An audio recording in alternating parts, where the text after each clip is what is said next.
Fuck Andrew Luck. Ooh.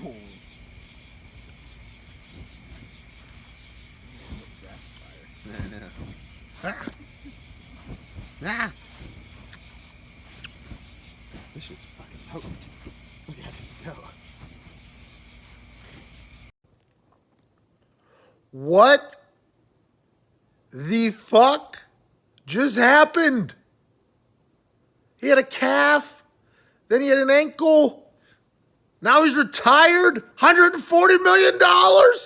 Once in a generation quarterback. He was so damn good at football. Then he got hurt, then he had surgery, then he went to Europe, then he did this, he did this, he did this. We thought he was coming back. Last year they got hot, they lost, and now this year's the year. Let's go, let's go. We got a team, and now he's retired. Whew, that's tough. Hey, you're a hell of a football player, Andrew.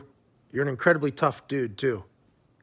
We in the locker room got to see you battle through some real shit there those years you were injured.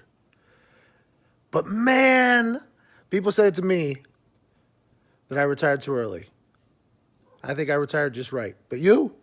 Hey, I understand you're an architectural genius. I understand you're the smartest human I've ever talked to. But man, I wish you would play longer. I'm not in the position to say that. I retired young, some would say, but I wish you would play longer. You were something special. Cheers to your decision, though, man. Hope you feel better. Season win behind an excellent defensive performance, a strong third quarter offensively from Tyler Bray and company, and now you're starting to hear the reaction of some of the fans.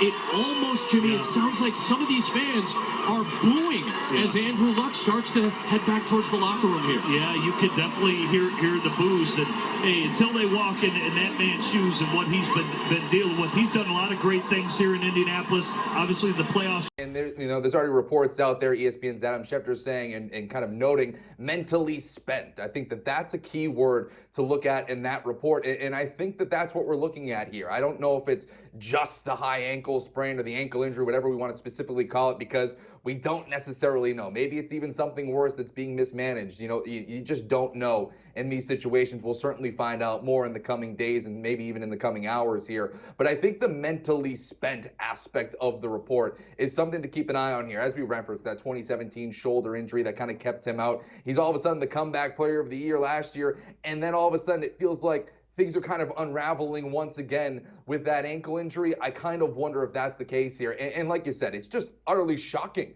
to see Andrew Luck walk away here. I mean, we're not talking about just another #1 overall pick and, obviously, a highly touted quarterback. We're talking about a guy coming out of Stanford that was looked at as the highly touted quarterback of his generation. I mean, we were talking about this guy like he's John Elway. I mean, this is the kind of status that we were putting him in, and really was producing right out of the gate there, obviously making to the AFC Championship with the Colts. So there is a guy that is not only just immensely talented, highly touted coming into the league, but he produced, and he was a cornerstone, or we thought he was going to be a cornerstone for the Indianapolis Colts in the post-Peyton Manning era, and now it just seems like this whole thing's been mismanaged. And he's an incredible competitor.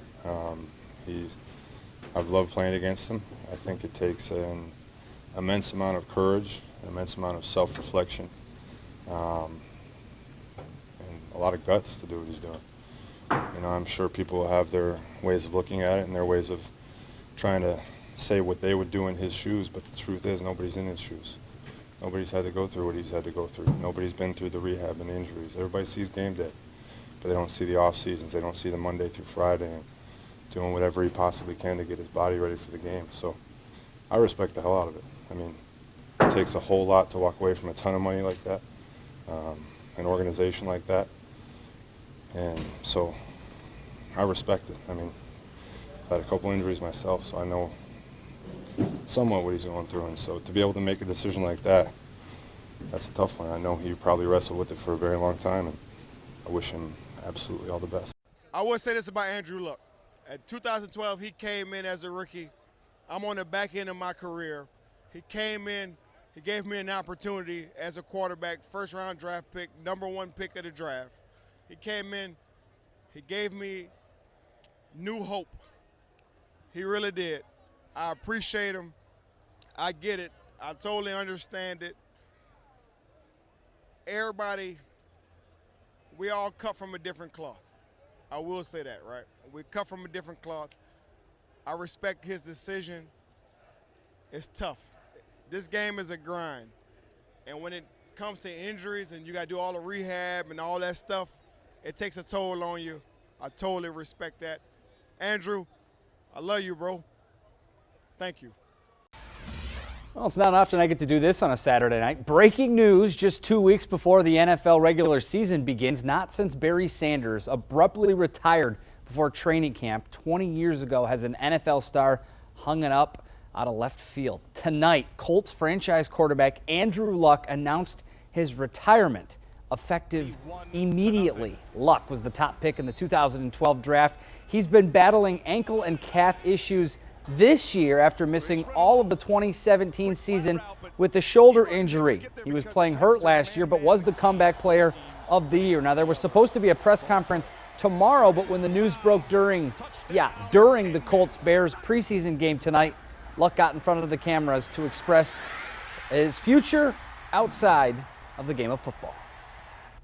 I've been stuck in this process. I haven't been able to live the life I want to live, taking the joy out of this game. And after 2016, where I played in pain and was unable to regularly practice, I made a vow to myself that I would not go down that path again.